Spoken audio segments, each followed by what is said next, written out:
We'd been married 11 years. And if you asked anyone from the outside looking in, they'd probably say we had it made. Nice house just outside Boise, big backyard, solid school district. My company was doing well, mid-sized logistics tech, nothing flashy, but we were growing. Melissa worked for a retail chain as a regional manager. She ran the western half of Idaho and part of Montana. Traveled a lot, stayed busy. We weren't rich, but we were comfortable. Our son, Ethan, just turned 8. Smart kid. Quiet but sharp. Loves baseball and anything with gears. So yeah, life looked fine. Stable. On schedule. And maybe that was part of the problem. I can't tell you the exact day it started feeling off. There wasn't a moment where the curtain dropped and everything clicked. It was slower than that. A drip, not a flood. Melissa started traveling more for work. That part wasn't new. She'd been on the road since she got the promotion a few years back. But something about it changed. She used to call from the road, send pictures of hotel breakfasts, ask how Ethan was doing. Then one day, those little things just stopped. Calls turned into short texts. Landed. Busy day. Talk tomorrow? Then came the makeup. The perfume. The new clothes that were just for work. At first, I told myself I was imagining things. Work stress. Travel fatigue. People go through ups and downs, right? But I've always trusted my gut. It's kept me alive in business. And lately, my gut was screaming at me. Still, I didn't say anything. We had dinner. We watched TV. She kissed me goodnight. And I just sat there some nights, staring at the ceiling, wondering if I was going crazy. Then, one night, she asked me to check something in our joint account. Said her company card had glitched while she was out of town and she might have used ours by mistake. Fine. No problem. I opened the app. Started scrolling. Groceries. Gas. Some takeout. Nothing out of place. Then I saw a hotel charge. Mountain Ridge Lodge, Helena, Montana. 2 nights. I knew that wasn't where she told me she'd be staying. She said it was the Hampton near the airport. I remembered because she complained the walls were thin and the pillows sucked. But this place? This was different. I tapped the transaction. King Suite. 2 breakfasts. 2. I just sat there for a second, staring at it. And here's the part that gets me. I didn't even feel angry right away. I felt stupid. Like the kind of stupid that makes your chest go hollow. She'd been lying. I didn't know how much or how long, but I knew that. And I also knew I wasn't going to say a word. Not yet. Instead, I made us both coffee the next morning. Sat across from her at the kitchen table, smiling like a man who hadn't just watched something break behind his eyes. Because if she was going to lie, then I was going to listen. If she was going to play this game, I'd play it better. And that's how it started. After I saw that hotel charge, something in me just switched. I didn't yell, didn't confront her, didn't storm around like some angry husband in a bad TV movie. I played it quiet. And not because I was afraid, because I needed to know how deep this went. That's the thing about betrayal. It's not just about what happened. It's about how long it was happening while you were asleep at the wheel. That's the part that eats you alive. So I started watching. Nothing crazy. No spy cameras, no GPS trackers. Just paying attention. Really paying attention. The way you start listening to every word someone says, and more importantly, the way they don't say it. Melissa came back from Helena like everything was normal. Woke up early, did her morning yoga, made smoothies with protein powder and those little chia seeds she swore kept her skin young. She kissed Ethan on the forehead, gave me a quick, love you, and left for work in her company SUV like nothing had changed. And maybe for her, nothing had. But for me, everything was different. I pulled up our calendar app, we shared one, for appointments, school events, travel. Her Helena trip was listed. Only it said she stayed at the Franklin Inn. Nice and vague. Not the Mountain Ridge. And I checked the Franklin Inn site, it was full that weekend. No availability. So I checked her email. She had a work laptop. Locked down tight. But she also had a personal MacBook we bought last Christmas. Said she needed it for editing her wellness blog. Which, by the way, never had a single post on it. That laptop sat on the desk in our guest room. No password. I wasn't even looking for anything crazy. Just answers. First thing I checked? Her downloads folder. And there it was. PDF. Hotel reservation. Mountain Ridge Lodge. King Suite. Her name on it. Booked 2 weeks before she even mentioned the trip. That killed any doubt I had. And then I made the mistake of checking her photo library. See, I wasn't expecting pictures. Melissa wasn't the kind of woman who documented things. But I forgot one thing, the cloud syncs everything unless you shut it off. And she hadn't. I opened the Photos app and there, mixed in between shots of Ethan's science fair and some recipe screenshots, were 4 pictures that didn't belong. One was of the lodge lobby. Big stone fireplace, moose head on the wall, straight out of a travel magazine. Another was a glass of wine on a table, 2 chairs in the background. Real artsy, real casual. Except I recognized that wine. We'd had it together once on our anniversary. She hated it. Said it gave her headaches. But here it was again. Poured. Half empty. The third was a blurry shot of a man's arm. Just his wrist and part of a watch. I zoomed in. Rolex. Not mine. The fourth one was a selfie. Melissa. Bare shoulders. Hair up. No makeup. Smiling in that way she didn't smile around me anymore. I shut the laptop. Sat there in the guest room for maybe half an hour, just staring at the floor. I don't know what hurt more, the fact that she was with someone else or the fact that she took a picture like that and didn't even care if it ended up in the cloud. That's how comfortable she was. How confident I'd never look. It was like finding a photo album from a life you didn't know she had. Later that day, she texted me. Hey, what should we do for dinner? Like we were still a team. Like she hadn't already gone and built another life on the side. I replied, whatever you're in the mood for. And then I started my own plan. I called someone I trusted, Michelle, my executive assistant. She'd worked for me 8 years. Ex-military, sharp as a blade, doesn't blink under pressure. And more importantly, she's loyal, quiet, and she knows how to keep things off the record. She came by the house that night after Ethan went to sleep. We sat out back on the deck with 2 beers and I laid it out for her. No drama, no tears. Just the facts. The hotel, the photos, the timeline. Michelle didn't interrupt. She just listened, arms crossed, nodding slowly. When I finished, she said, all right. So what's the move? I laughed. Not because it was funny. Just because she asked it like we were planning a product launch.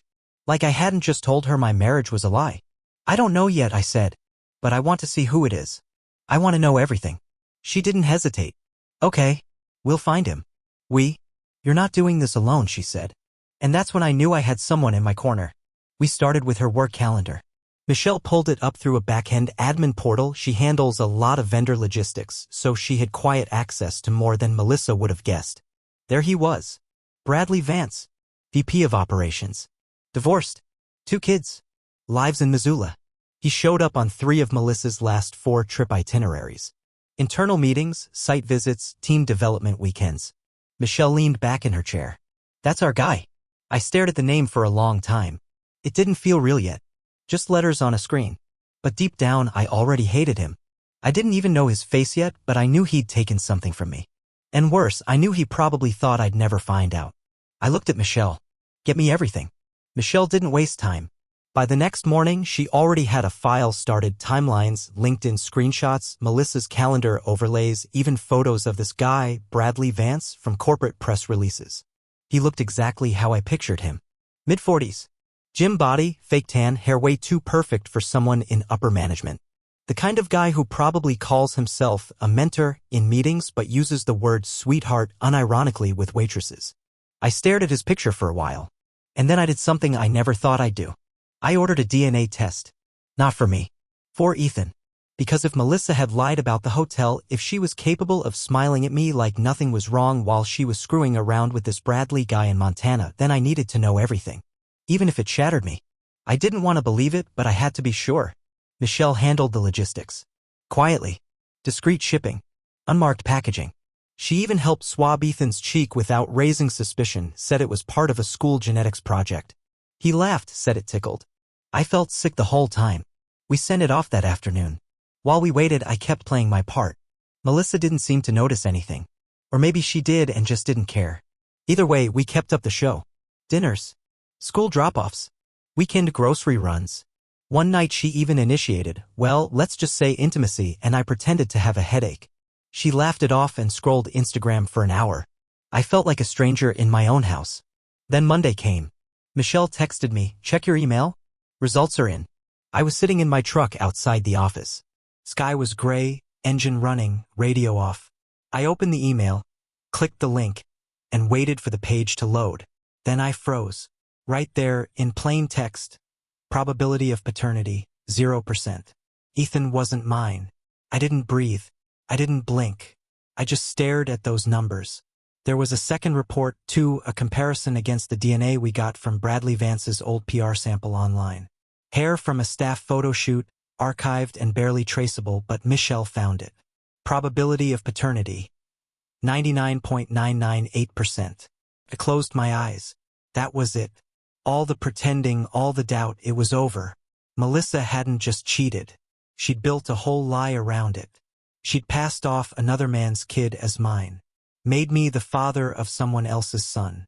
Made me love him, raise him, lose sleep for him, take care of him like he was my own blood. And he wasn't. I wanted to scream. I wanted to hit something. But all I did was grip the steering wheel until my knuckles went white. A text buzzed. "Want me to come get you? Michelle." I didn't answer. I drove. Not home. Not to work. Just drove. Looped around neighborhoods, through the outskirts of town, up near the old industrial park where nobody paid attention. I pulled over, turned off the engine, and sat in silence for I don't know how long. Then I cried. Yeah. Full-on breakdown. Me, the guy who handles supply chain failures in his sleep, who built a company from scratch, who hasn't called in sick in 10 years, I broke. And I didn't even cry for her. I cried for Ethan. Because no matter what the paper said, that boy still called me Dad. He still ran into my arms when he got scared at night. He still thought I hung the moon. What the hell was I supposed to do with that? I didn't get an answer that day. But I did make a decision. I wasn't going to confront Melissa yet. Not until every piece was in place. Not until my house, my business, and my name were protected. She built this lie in the shadows. I was going to burn it down in the sunlight. I didn't go home that night. Texted Melissa that a supplier emergency came up and I had to deal with it late. She sent back a thumbs up and a love you. Like nothing was off. I read it twice. Didn't reply. Instead, I checked into a small business hotel near the freeway, one of those places with a weak shower and strong coffee. Couldn't sleep much. My mind was running nonstop, and it wasn't sadness anymore. It was calculation. I'd already been handed the worst truth I could imagine. Ethan wasn't mine, and Melissa had been playing house with her boss for who knows how long. The pain had already landed. I cried. I sat in silence. I felt everything break. Now it was time to build something new. But first, I had to destroy what was killing me. The next morning, Michelle picked me up. We grabbed breakfast. She didn't ask how I was, didn't give me a pep talk. Just slid a black notebook across the table. Inside, timelines, company ownership documents, joint accounts, insurance policies, and a list of lawyers. I flipped through it and let out a low breath. "You made a war binder?" She nodded. "You've been ambushed. We're not fighting back. We're taking the hill." God, I needed her right then. We picked the lawyer from her list. A guy named Alan Griggs. Looked like a tax accountant but had a reputation for being a bulldog in court. Michelle had worked with him before on an old employment dispute. Said he was sharp, quiet, and brutal when necessary. We met that afternoon in a dull office with tan walls and no art. I told him everything. Every detail. From the hotel receipt to the DNA test to the fake smiles at dinner. He didn't blink. When I finished, he leaned back in his chair and said, "All right, let's protect your assets." He asked for the company structure. I explained that I owned 80%. My two co-founders split the rest. No outside investors.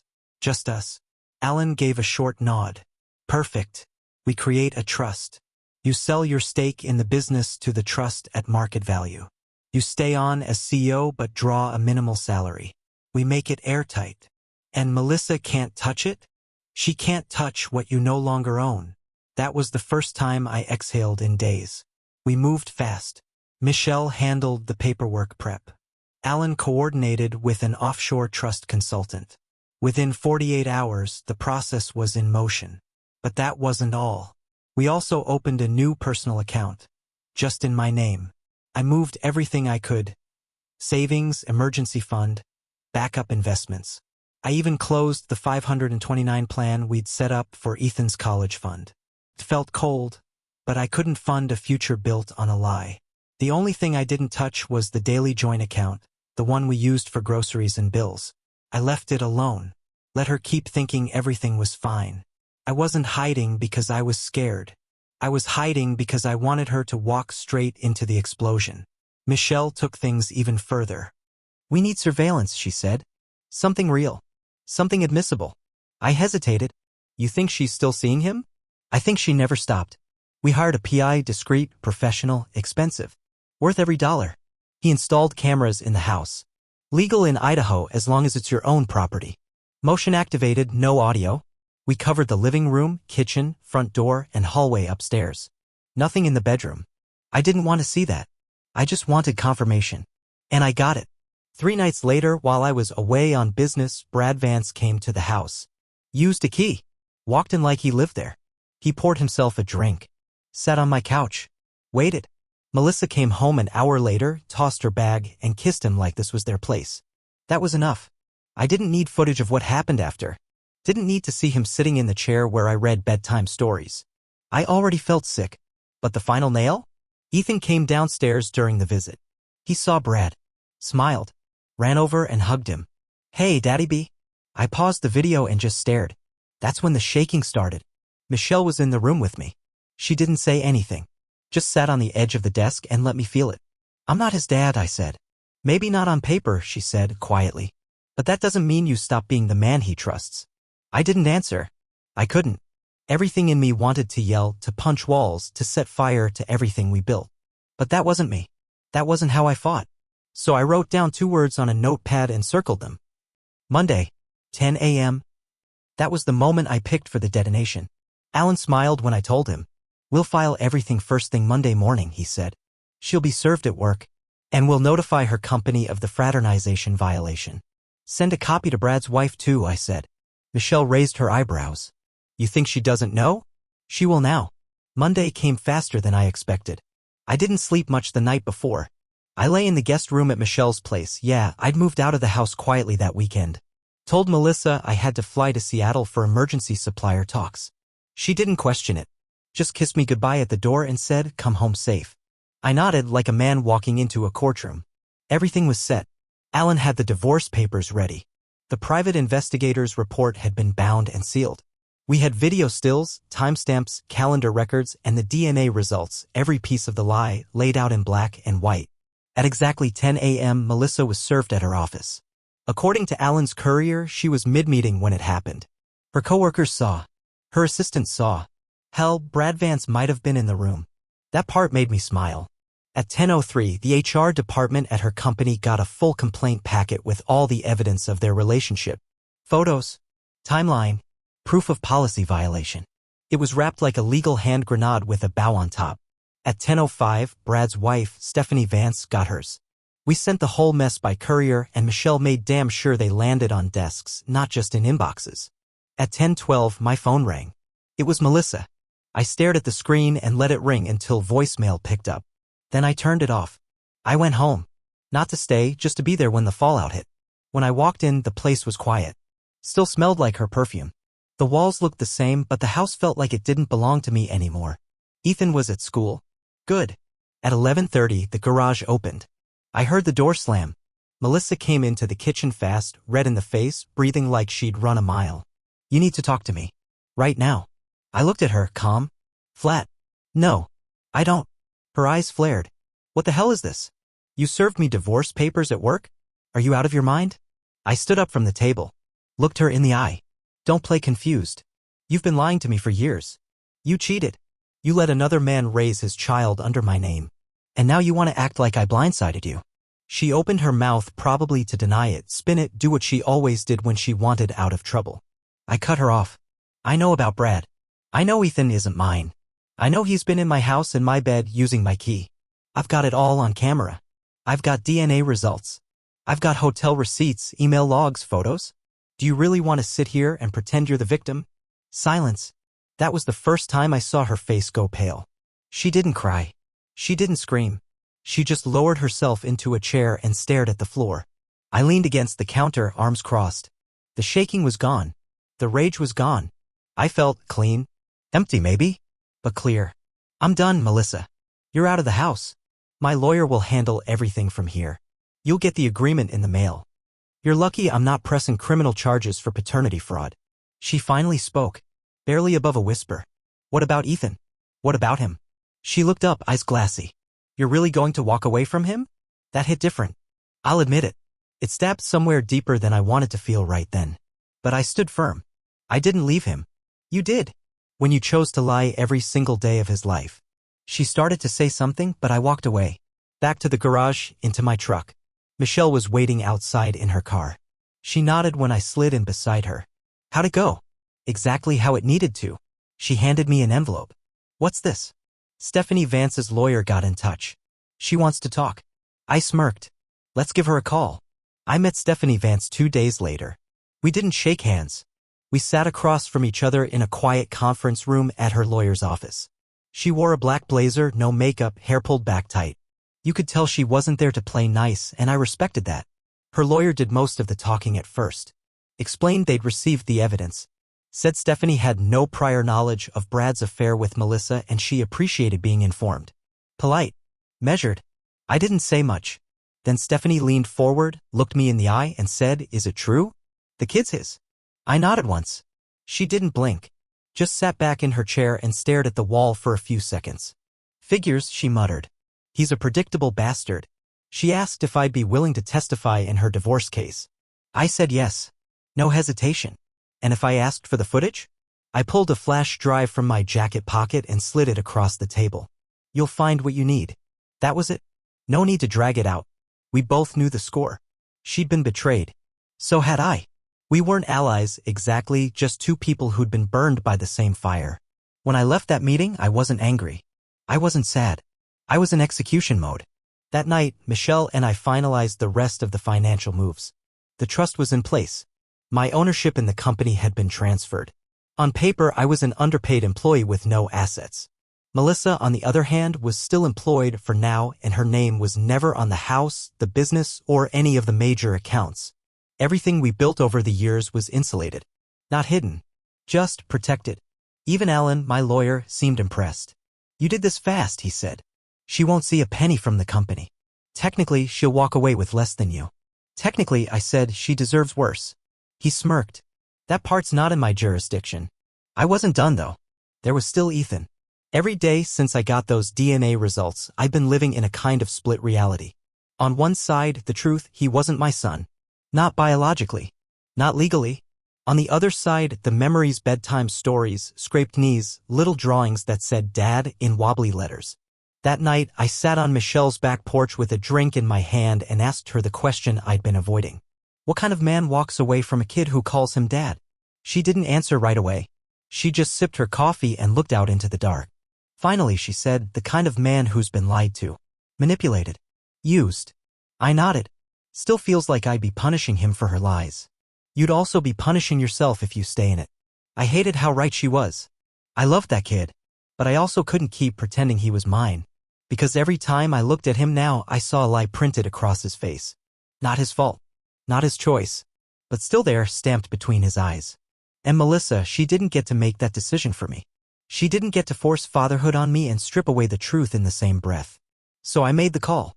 Alan helped me draft a custody declaration stating I was not the biological father and would not be seeking parental rights. It hurt to sign it. It felt like cutting off a part of myself. But I had to. For my sanity. For closure. For the chance to start over without dragging Ethan into the mess Melissa created. The next day, the HR department at Melissa's company called me. Apparently, Brad had been placed on administrative leave pending investigation. I laughed. She hadn't been fired yet, but it was coming. Michelle walked into my office right as I hung up and dropped a thick envelope on my desk. What's that? Early settlement offer. From Melissa's lawyer. I opened it. She wanted half of the joint account. The joint account with less than $4,000 in it. That was it. No claim on the house. No spousal support. No company shares. Just a fast, clean exit. I guess she realized the game was over. I signed it. That night, Alan filed the final round of paperwork. The divorce would be official within weeks. And just like that, it was almost done. No court battle. No screaming match. No dragging Ethan through mediation. Just a scorched earth retreat. I was broke on paper, but free in every way that mattered. Friday night came and I went back to the house. Not because I missed it. Not because I wanted to. Because I had to. The divorce filing wouldn't finalize until Monday, and Alan warned me. If I disappeared for too long or looked like I'd abandoned the home, Melissa's lawyer could try and flip it. File for emergency occupancy. Spin it like I ran. So I went back. I walked into my own house like a tenant. A guest. I didn't even unpack the small duffel bag I brought. Just tossed it by the door and nodded when Melissa asked, "Rough week." She didn't mention being served at the office. Didn't mention Brad getting suspended. Didn't mention the fact that she'd been fully exposed to everyone she knew. She just played it cool. Made spaghetti. Talked about Ethan's science project. Sat on the couch like this was just another night. I didn't say much. I didn't need to. Everything was already moving, and I just had to get through the weekend. Ethan came in later, gave me a hug like always. Sat next to me, showed me some Lego thing he built. My chest tightened so hard it felt like I couldn't breathe. That was the worst part of all this. The fact that he didn't know. He was innocent. Still thought I was his dad. Still loved me like one. And even though I'd already signed the papers that said otherwise, that little boy didn't deserve any of this. Melissa tried to initiate something that night, subtle. Soft. A hand on my knee while we watched a movie. I pretended not to notice. She eventually gave up and went to bed early. I stayed up and watched the ceiling fan spin until 3 a.m. Saturday morning, I woke up before anyone else. Sat at the kitchen table with black coffee and a notebook. Started making lists. Not business plans. Exit plans. Utilities to cancel. Services to transfer. Passwords to change. Garage door codes. Ethan's school account. I removed myself from the parent portal. That one stung. At 7 a.m. sharp, Ethan came in rubbing his eyes, dragging a blanket. Climbed into my lap without a word and leaned his head on my chest.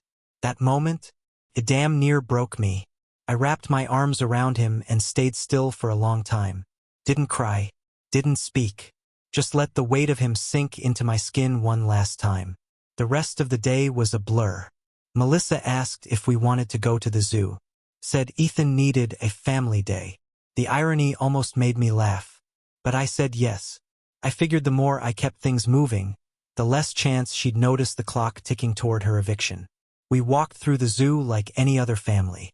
We bought overpriced pretzels, watched the lions sleep, took a picture by the flamingos. Melissa kept reaching for my hand. I kept finding ways not to give it. At one point, I caught her watching me, with this look. Not fear. Not guilt. Hope. Like maybe, just maybe, she thought I was forgiving her. That we were working through it. And that's when I realized she still didn't get it. She thought this was about an affair. One mistake. A fixable wound. She didn't understand that the betrayal ran deeper than lies or hotel rooms or whispered, "I love yous," to another man. She stole time. She stole truth. She stole a life I thought was mine and let me believe in it for almost a decade. Sunday came, and I played it exactly the same. Quiet, polite, routine.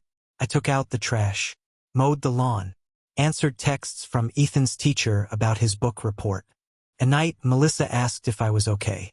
I looked her dead in the eye and said, "I'm fine, just tired." She kissed my cheek and said, "Tomorrow'll be better." And for once, she was absolutely right. Tomorrow would be better. For me, not for her. Monday hit like a silent bomb. Melissa left the house just before 8 a.m. Like always. Purse on her shoulder, coffee in hand, kissed Ethan on the head, poked her head into the office where I sat pretending to scroll through emails. "I'll be back around 6, she said. Like we were still married. Like none of it happened. I didn't even look up. Just grunted, "Sure." The door closed. Her car pulled out of the driveway. And that was it. The countdown was over. By 10 a.m., 3 things happened. Melissa was served her final set of divorce papers at her office, this time with all the financials spelled out. The trust structure, the property filings, the full breakdown of who got what. Spoiler, she got next to nothing. At the same time, her boss, a different one now that Brad was suspended, received our formal complaint with documentation of Melissa's violation of company policy. We didn't accuse, we proved. And third, I filed a change of occupancy with the county and had my lawyer send a cease and desist letter to Melissa's attorney. She had no legal claim to the house. She was not welcome back. That part felt good. What didn't feel good, what twisted in my gut, was what came next. At noon, Ethan came home from school. I'd kept him out that morning. Said we had a special day planned. Took him to his favorite diner, got him pancakes for lunch. Then I told him the truth. Not the full version. He was just 8. But I told him I was going to be living somewhere else for a while. That things were changing between me and his mom. That I loved him, but I wouldn't be around like before. He looked at me with those wide eyes and said, "Did I do something wrong?" That one damn near killed me. I hugged him hard and said, "No, buddy. You did everything right. You're the best part of my life." We spent the afternoon together. Built a Lego spaceship. Played catch in the yard. Ate ice cream straight from the tub like it was the end of the world. And in some ways, it was. At 5:30, Michelle pulled into the driveway with her SUV. We'd agreed she'd be the one to help me move the last of my things out. I'd already packed 2 duffels, a lockbox, and my documents. Ethan helped carry my shoes to the car. When Melissa pulled into the driveway at 5:55, we were already done. She parked and stepped out with a confused look on her face. Then she saw Michelle. Then the bags. Then the silence. "What's going on?" she asked. I stood still for a beat. Then said, "You're not coming back in." Her voice cracked. "What?" "I'm done. The papers are filed. The house is mine. You've got 30 minutes to pack an overnight bag. The rest, your lawyer can coordinate." She looked between me and Michelle like she didn't understand what language we were speaking. "You can't just." "I can." "I did." She looked at Ethan, who was standing in the yard holding his Lego ship. That's when the tears started. Real ones this time. Not performative. Not defensive. Just raw, broken panic. "Ethan," she said softly. "Come here." He looked at her, then at me. "Can I go, Dad?" I swallowed hard. Nodded once. He walked over and took her hand. Michelle stood beside me, arms crossed, eyes sharp. Melissa's voice wobbled. "Where are we supposed to go?" "I don't care," I said. "But you're not staying here." She opened her mouth again, but I walked away. Didn't wait for a rebuttal. Didn't need another excuse. I'd heard enough lies to last 10 lifetimes. By 6:45, she was gone. Car packed. Kid in the back seat. Taillights disappearing down the street. I stood in the doorway of what used to be our house, and finally it felt like mine again. Quiet. Still. Empty. Michelle stepped inside behind me. She set down my last bag and said, "You good?" I nodded, though I wasn't sure if I meant it. She looked at me for a second, then added, "She'll try to fight. Be ready."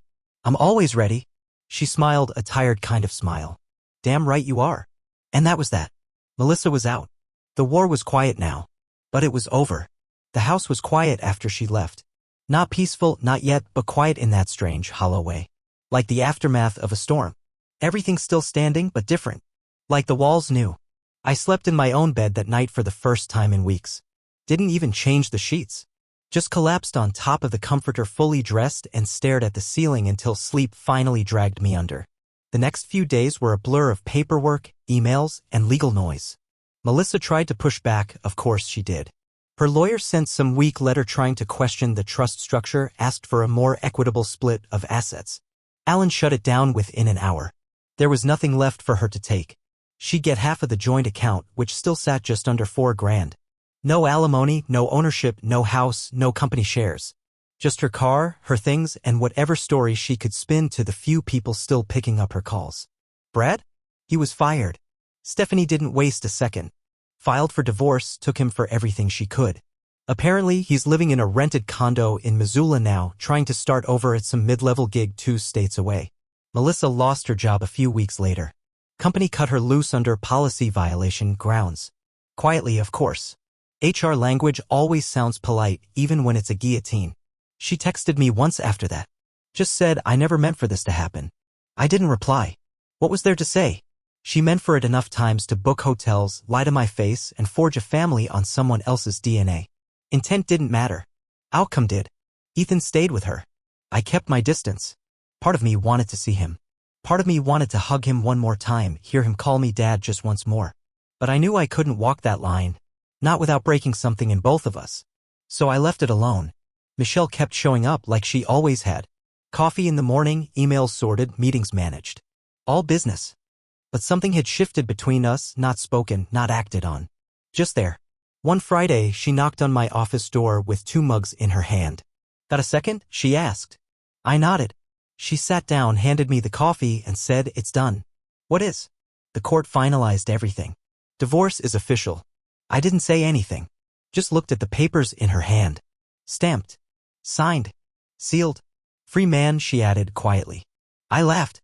It came out more like an exhale. "Took long enough." She smiled, then looked away for a second. "So, what now?" I stared at the document. At my name. At the blank space where spouse used to sit. "I don't know," I said. "Figure it out. Rebuild. Breathe a little." "Good plan," she said. Then she stood up and before she walked out added, "Maybe let someone in, too. When you're ready." She closed the door behind her. And I just sat there, in my office, holding a piece of paper that told me my old life was gone. No more pretending. No more fixing. No more trying to wake someone up who was already living in another reality. It was over. And maybe that was the best thing that could have happened to me. 2 months passed. I didn't hear from Melissa again. She moved in with her sister, last I heard. Word got around that she was looking for a new job out of state. Couldn't blame her, there wasn't much left for her here. Not after everything. I didn't look for Ethan. That was the hardest part. But I made peace with it, or at least something close. I figured if he ever wanted answers when he got older, I'd be around. But until then, that door stayed closed. The house was quiet now, but it didn't feel empty anymore. Just normal. No tension in the air. No pretending. Just clean mornings, late nights, and space to think. I went back to work like nothing had happened because in business, nothing had. Company was fine. Team was solid. Michelle kept everything running. She always had. One Friday afternoon, she knocked on my office door, didn't wait for an answer. Dropped a thick manila envelope on my desk. "What's this?" I asked. "Your settlement check. From the lawsuit against Melissa's company. They paid."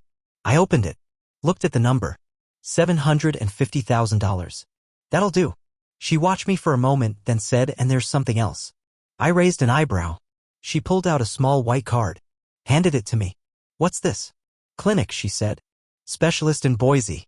Vasectomy reversal consult. I booked it under your name. Just in case." I stared at the card for a long second. Then looked up at her. She didn't say anything else. Just stood there, calm, waiting. 9 years she worked beside me. Never crossed a line. Never made a move. But she was there. Every day. Through all of it. I set the card down. Stood up. Walked around the desk. "I don't know where this goes," I said. "Me either," she said. "But I know what it isn't," I added.